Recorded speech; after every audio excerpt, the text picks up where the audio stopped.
Bien-aimés dans le Seigneur, que la paix et la grâce de Dieu vous soient données en abondance. C'est avec vous le pasteur Constant Claudimir.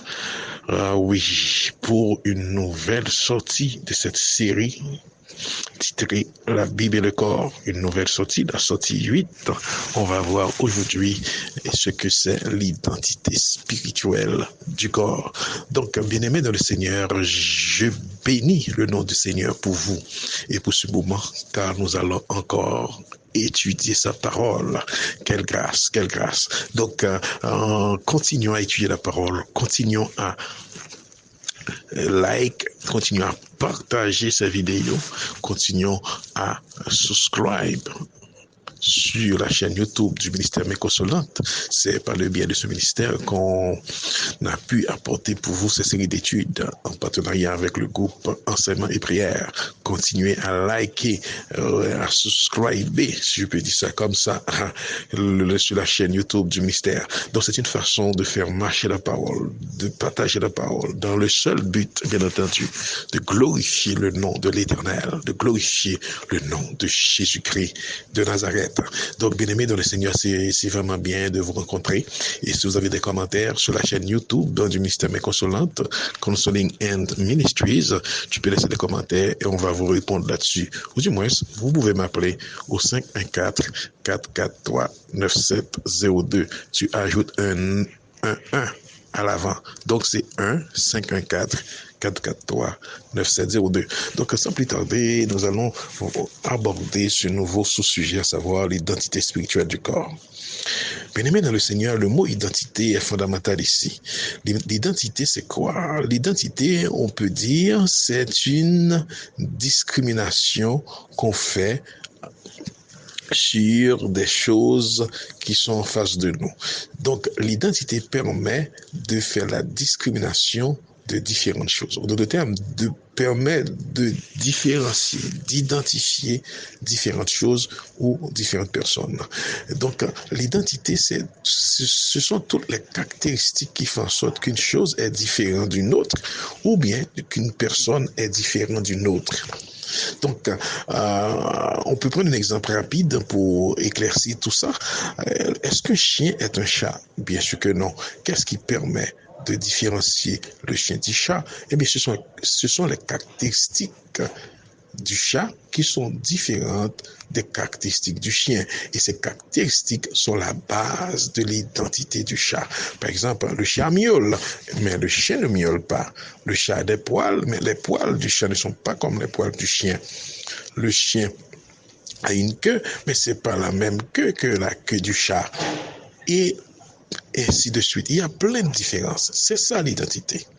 Donc, mes amis, cette question d'identité, il est aussi applicable sur le plan spirituel par rapport au corps que nous habitons sur cette terre. Je vous ai expliqué dans les sorties passées que il est impossible d'avoir une existence terrestre si tu n'as pas un corps. Tu peux être un esprit, tu peux être n'importe qui, mais si tu n'as pas une existence terrestre sur Terre qui passe nécessairement par la possession d'un corps physique, eh bien, tu n'existes pas sur Terre. Tu n'existes pas sur Terre. Tu peux influencer la Terre comme bon te semble si tu es un esprit, mais tu n'existes pas sur la terre. En d'autres termes, de cela, la pensée du Créateur, pour être un habitant formel sur la terre, il faut avoir un corps. C'est pourquoi je vous ai expliqué en Hébreux 9, verset 27, est écrit, après la mort vient le jugement. Et c'est pourquoi il est dit en Jacques 2, verset 26, le corps sans âme est mort. Parce que l'âme, c'est l'identité spirituelle qui habite le corps et qui permet. Et le corps permet à l'âme d'avoir une existence terrestre, d'avoir une identité terrestre. Donc, conséquemment, le corps va avoir aussi une identité spirituelle via les entités spirituelles. Donc, c'est pourquoi j'ai toujours parlé de 1 Thessaloniciens 5, le verset 23, qui dit que nous avons le corps, l'âme et l'esprit. Nous sommes tripartites. Mais bien aimé, la parole de Dieu est tellement bon, tellement extraordinaire, elle nous révèle des choses toujours beaucoup plus intéressant. Regardez, et si vous tournez vos Bibles avec moi en Genèse 3, le verset 1er, vous allez voir que Satan, pour qu'il puisse entrer dans le monde, il était obligé de passer par un corps. On a déjà vu ça. Mais ce corps dans lequel il est passé, c'était le corps du serpent. Notez dans le verset 1er, verset 2, il est écrit que le serpent était l'animal le plus rusé du jardin que l'Éternel avait créé. Donc, l'une des caractéristiques, l'une de l'identité morale ou spirituelle du serpent, c'était la ruse. Et vous savez très bien que depuis lors, jusqu'à l'Apocalypse, Satan est appelé le rusé. Il est le rusé le plus rusé du monde. Il est la ruse personnifiée. Vous voyez déjà, on peut comprendre que l'animal qui a cette capacité de ruse est identifié par cette capacité spirituelle ou morale, ou bien c'est une capacité spirituelle ou morale qu'il possède. Et ça identifie Satan. J'espère que vous avez compris. Regardons maintenant Hébreux 10, verset 5. On a déjà vu ce texte aussi. Qu'est-ce qu'il dit là-dedans? Eh bien, il dit que Jésus-Christ, en entrant dans le monde, il a dit, en entrant dans le monde, tu m'as formé un corps. Et plus loin, il est écrit que c'est par ce corps que Christ s'est livré pour le péché. En Galates 3, 13, il est écrit que Christ a accepté de porter en son corps, sur la croix, le péché des hommes. Remarquez le lien qui est fait ici. Le corps, il porte le péché en son corps sur la croix. Or, le péché, c'est quoi? Le péché, c'est tout ce qui est contraire à la volonté de Dieu. Comme lui, il était saint dans le corps, or, le corps, c'est l'entité qui permet de prendre part à la vie terrestre. Donc, il était obligé d'accepter de porter en son corps le péché afin de régler spirituellement le problème du péché en le clouant à la croix. Vous voyez, il y a un va-et-vient entre le corps et le spirituel. Donc tout ce qui va se faire dans le spirituel passe par le corps. De même, les choses spirituelles aussi vont passer à travers le corps. Je dois répéter pour vous que le corps contient les entités spirituelles, l'âme et l'esprit. Et c'est à partir du corps que ces entités peuvent plutôt agir dans le monde. Et c'est pourquoi Satan était obligé de passer par un serpent, parce que le serpent était un animal terrestre. Son corps est dans le monde. Donc, je pense que ce principe est clairement établi.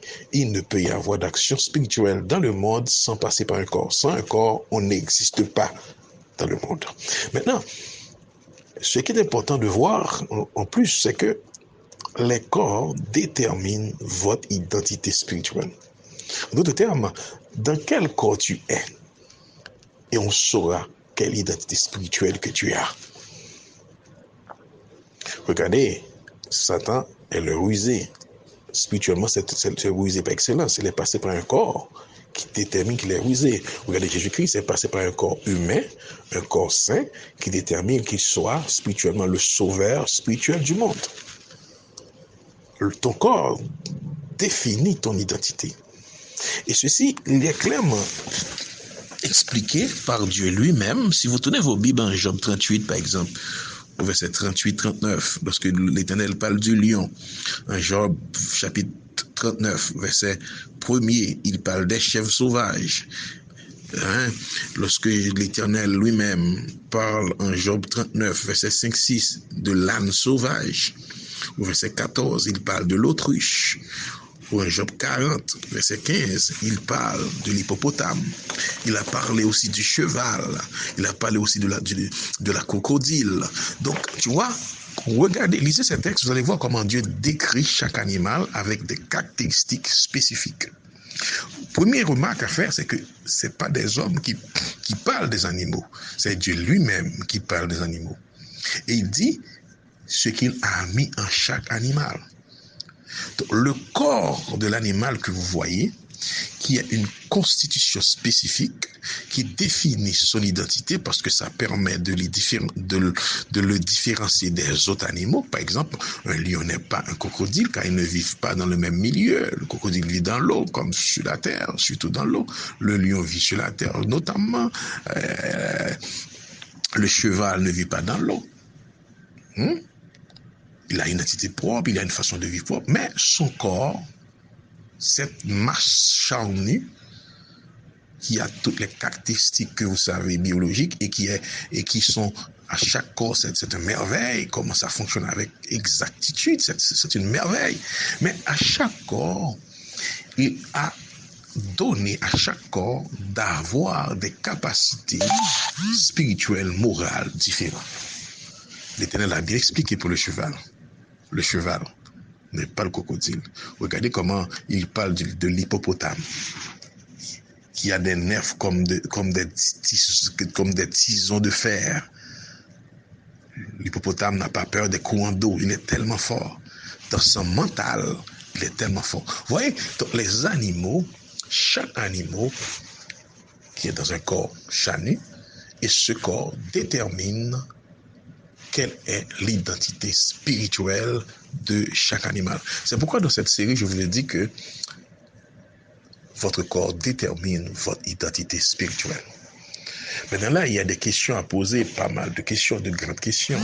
Parmi les hommes, il y a différents types de races, différents types de cultures. Mais nous avons tous le même corps, les mêmes formes, les mêmes organes, les mêmes fonctions vitales, les